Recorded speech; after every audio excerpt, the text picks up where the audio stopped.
अस्सलाम वालेकुम व्यूवर, क्या हाल है। उम्मीद से आप खैरियत से होंगे और आप मेरे लिए भी दुआ गो हों। सुबह का टाइम है, तकरीबन कोई 5:30 बजे के करीब है। नमाज़ पढ़ें और बाहर आएँ और अपने आप को ऑक्सीजन दें दरख्तों से और कहीं बागात में। बताने का मतलब ये है कि आज मैं आपको बताता चलूँ, एक टॉपिक है मेरे पास कि जो ये काला इल्म और तावीज़ करते हैं, अल्लाह ताला इनके साथ करता क्या है। ये लोगों की ज़िंदगियों को सिर्फ बर्बाद करते हैं, कुछ भी नहीं। मैं आपको एक औरत का वाक़या सुनाता हूँ। एक औरत थी जो काले इल्म वाले के पास काम करती थी। वो मुर्दे भी नहलाती थी। वो क्या करती थी? मुर्दे भी नहलाती थी। एक दिन क्या हुआ, उसका काम ये था, जो काला इल्म का जो तावीज़ थे वो लोगों से लेती थी, पैसे लेती थी। कभी कब्रिस्तान में दफना के आती थी और कभी जंगलात में दफना के आती थी, कभी दरिया में फेंक के आती थी। वो लोगों से पैसे लेके ये काम करती थी। एक दिन क्या हुआ कि एक दफ़ा एक जो आमल था, जो काला इल्म करने वाला था, उसने एक तावीज़ किसी औरत को दिया। उसने कहा कि ऐसा करो, जो ताज़ा मुर्दा दफन हो जाए या दफन होने वाला हो, आपने क्या करना है, ये तावीज़ उसके गले में डाल देना है, तो आपका काम हो जाएगा। आपने जिसको भी बर्बाद करना है ना, वो हो जाएगा, ये गारंटी है मेरी। अब वो जो औरत थी सोच में पड़ गई, ऐसा काम मैं कर कैसे सकती हूँ।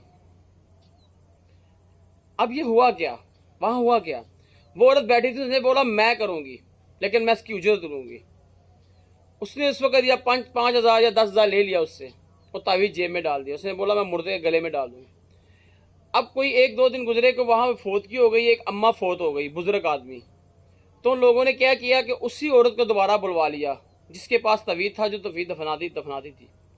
उसको बोला कि हमारे मुर्दे को ना, अम्मा को नहला दो। अब वो औरत ने कहा ठीक है मैं नहला देती हूँ, लेकिन इस दफ़ा मैं अकेली नहलाऊंगी।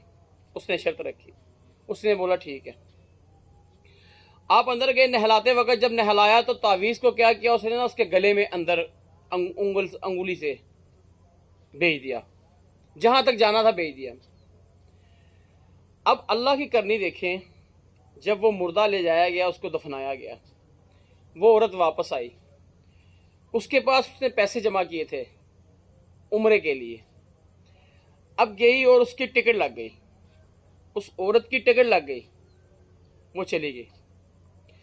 अब देखिए खुदा की कुदरत के, अल्लाह ताला जब किसी से नाराज होता है, होता क्या है, उसका अंजाम कैसा होता है। वो जब मक्के में गई तवाफ करने के लिए, देखा कि वहां पे तो मक्का ही नहीं है, कोई शय ही नहीं है। मैं किसका तवाफ कर रही हूँ, लोग करें। लोगों से पूछी मक्का क्या है, वो बोलते बीबी मक्का तो ये सामने है। अब उसको नजर नहीं आ रहा, अल्लाह ताला ने उसके आंखों से ओझल कर दिया। फिर वो मदीने गई, मदीने का रोजा नजर नहीं आ रहा। वो सफा मरवा में गई, उसे कुछ भी नजर नहीं आया। यहां तक कि शैतान को कंकरियां मारने गई, शैतान को कंकरियां मारने गई, शैतान भी नजर नहीं आया। मेरे दोस्तों, मेरे भाइयों, जब वो वापस आई तो किसी अल्लाह वाले के पास चली गई। उसने अपना सारा किस्सा पीछे से लेके आगे तक बयान किया। उसने बोला देखो मेरे से ये गलती कुताही हुई है, सारा कोई वाकया बयान कर दिया। और मैं ऐसे उम्रे पे गई, ना मुझे मक्का नजर आया ना मदीना नजर आया। ए अल्लाह वाले बताओ हुआ क्या है। उसने बोला जो तू बता रही है कि तावीज़ गले, मुर्दे के गले में आपने कहा कि और पैसे लिए उससे, ये याद रखना, अब तुम्हारी बख्शिश नहीं है, न दुनिया में न आखिरत में। अब अल्लाह की करनी क्या होती है, चंद दिन बाद वो औरत फौत हो जाती है। पूरा गांव जमा हो जाता है कि ये लोगों के मुर्दे नहलाती थी, बहुत नेक औरत थी, चले इसके जनाजे पे चलते हैं, कुछ सवाब कमाते हैं। अब क्या देखते हैं कि वहां जब पहुंची वो औरत,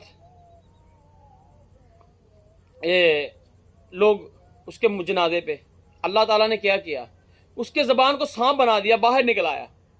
वो उससे डस रहा है, बिच्छू उसके कानों से निकल रहे हैं जो उसे खा रहे हैं। लोग खौफ ज़दा हो गए, खौफ के मारे तौबा करने लगे, भाग गए उसके मुर्दे को छोड़ के वहां। उसके बाद मेरे भाइयों हुआ क्या, उसके मुर्दों को कुत्तों ने खाया और गिद्धों ने खाया, चीलों ने खाया, इंसानों ने दफनाया, क्योंकि अल्लाह ताला ने काबिल छोड़ा ही नहीं था कि उसे कोई इंसान हाथ लगा सकता। अब उसके जिस्म से भी कीड़े निकल रहे थे। पूरे मुंह से भी कीड़े, वही बदबूदार हो गई, वही वो ख़त्म हो गई, उसकी हड्डियाँ तक खा गई। सबक अमूज़ है भाईजान, ये वीडियो जो काला इल्म और जादू करते हैं, अल्लाह से तौबा करें। आप यहाँ करके ज़रूर जीत जाएंगे किसी से, लेकिन ये याद रखें एक आखिरत भी है जो अल्लाह ताला की ज़ात अपने हाथ में रखे हुए है, उससे हमें बचना चाहिए। और इन काले इल्म वाले और ये जादू करने वाले 2 नंबर लोगों से बचना चाहिए। और किसी की ज़िंदगी बर्बाद नहीं करनी चाहिए, बल्कि आबाद करनी चाहिए। जब आप ये सोचेंगे किसी की ज़िंदगी को आबाद करना है, अल्लाह आपकी ज़िंदगी को आबाद करेगा। अगर ये सोचोगे कि मैं किसी की ज़िंदगी को बर्बाद कर दूंगा, हो तो वो जाएगा, लेकिन आखिरत उसकी बहुत अच्छी होगी, लेकिन तुम्हारी आखिरत भी उसके सामने अल्लाह ज़लील और रुस्वा आखिरत में करेगा। क्यों? हमने कब्र में भी जाना है। अस्सलाम वालेकुम व रहमतुल्लाहि व बरकातहू।